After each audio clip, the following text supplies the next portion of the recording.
Hello friends, अस्सलाम वालेकुम and welcome to reality TV. दोस्तों, कहते हैं कि इंसान को कभी भी उसके ज़ाहिरी हुलिये से जज नहीं करना चाहिए। ये बात उस वक्त बिल्कुल सही साबित हुई जब 2014 में सऊदी अरब में एक भिखारन जो कि अंधी थी की मौत हो गई। इसको लोग एलिशा बुलाते थे और इसकी उम्र 100 साल के करीब थी।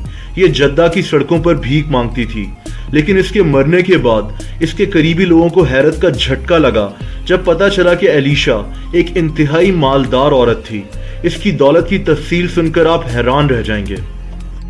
मरने से पहले एलिशा ने अपने एक दोस्त अहमद अल सईदी को अपनी वसीयत दी, जिसमें इसने इसको कहा कि मेरे मरने के बाद मेरी सारी दौलत गरीबों में तकसीम कर दी जाए। अहमद अल सईदी हैरत में डूब गया जब एलिशा ने इसको अपनी दौलत की तफसील बताई। एलिशा के पास 30 लाख सऊदी रियाल कैश में मौजूद था, तकरीबन 10 लाख रियाल के जेवरात मौजूद थे, और यही नहीं, इसके असासों में 4 बिल्डिंग्स भी मौजूद थीं जहां इसने अपने खानदान के गरीब लोगों को मुफ्त में रिहाइश दी हुई थी, और इस बात का किसी को नहीं पता था। अहमद अल सईदी ने इससे पूछा कि इतने अमीर होने के बाद ये भीख क्यों मांगती रही, तो इसका जवाब इंतहाई अजीब था कि ये बुरे वक्तों के लिए पैसे जोड़ रही थी। दोस्तों, इसके पास इतना पैसा कहां से आया, ये एक मुअम्मा ही बना रह गया। लेकिन लोग बहरहाल इंतहाई हैरान थे कि एक भिखारन इतना ज्यादा अमीर थी। हो सकता है कि इसकी ज़हनी हालत ठीक ना हो और ये वैसे ही काफी अमीर हो। आप इस औरत के मुतालिक इंटरनेट पर मजीद भी सर्च कर सकते हैं। दोस्तों, ऐसा ही एक केस इंग्लैंड में भी काफी मशहूर हुआ था। ये 2013 की बात है।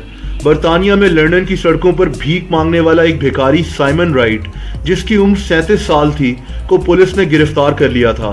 ये नेटवेस्ट बैंक के सामने बोर्ड पकड़कर खड़ा रहता जिस पर लिखा होता कि मैं भूखा हूं और मेरे पास घर नहीं है। इसके कपड़े भी इंतहाई बुरी हालत में होते थे। पुलिस ने इसको तब पकड़ा जब एटीएम मशीन से पैसे निकालने वाले लोगों ने शिकायत की कि ये आदमी उनके पास आकर खड़ा हो जाता है और उनको पैसे देने के लिए मजबूर करता है। पुलिस ने जब इस भिखारी को पकड़ा और इसका रिकॉर्ड मालूम किया गया तो पुलिस को सख्त हैरत का सामना करना पड़ा कि ये भिखारी तो काफी मालदार था। ये 1 साल के 50,000 पाउंड से भी ज्यादा कमा रहा था, यानी 80 लाख रुपए से भी ज्यादा, और ये एक 3 लाख पाउंड्स के फ्लैट में रह रहा था। ये सुबह 10 बजे से शाम 6 बजे तक सड़कों पर भीख मांगता था और हैरान कुन तौर पर दिन के 200 पाउंड्स तक कमा लेता था, और वो भी किसी टैक्स के बगैर। इस शख्स पर फ्रॉड का केस चला और ये आदमी मीडिया में काफी मशहूर हो गया था। इस वक्त ये जेल में है या फिर बाहर, इस मुतालिक कोई खबर सामने नहीं आई। दोस्तों, इंडिया से ताल्लुक रखने वाले एक हैरत अंगेज भिखारी की भी यही कहानी है। इसका नाम छोटू बारेक है। ये आदमी दिन को भीख मांगता है और रात को अपना अच्छा खासा कारोबार भी चलाता है, जहां इसने 20 मुलाजिम रखे हुए हैं। दोस्तों, इस आदमी का ताल्लुक इंडिया के शहर चक्रधरपुर से है। इसकी उम्र 40 साल है और ये चल नहीं सकता। ये दिन को सड़कों पर भीख मांगता है और महीने के तकरीबन 30,000 रुपए तक कमा लेता है। इसने पैसे इकट्ठे कर एक दालों और मेवा जात की दुकान खोली हुई है, और इसके अलावा ये एक ब्यूटी प्रोडक्ट्स की छोटी सी कंपनी भी चलाता है। इसके अलावा भी इसने कई कारोबारों में इन्वेस्ट किया हुआ है और ये आदमी अच्छे खासे पैसे कमा रहा है। लेकिन इसके मुताबिक भीख मांगना ही इसका असल प्रोफेशन है।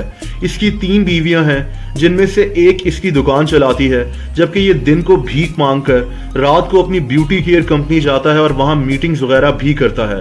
जैसा कि मैंने आपको बताया कि ये आदमी महीने के लाखों में कमा रहा है।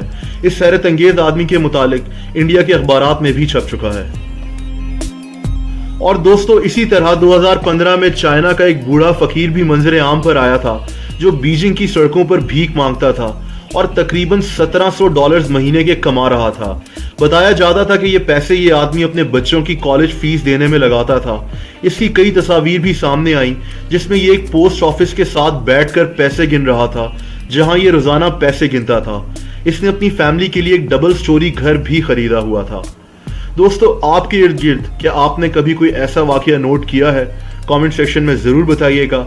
वीडियो को लाइक और शेयर करना मत भूलिएगा, और ऐसी मज़ीद इंटरेस्टिंग वीडियोस देखने के लिए इस चैनल को सब्सक्राइब भी कर दें और उसके बाद उस घंटी के निशान को भी क्लिक कर दें, ताकि इस चैनल की सारी नई वीडियोस का नोटिफिकेशन आपको मिलता रहे। अपना बहुत ख्याल रखें। अल्लाह हाफ़िज़।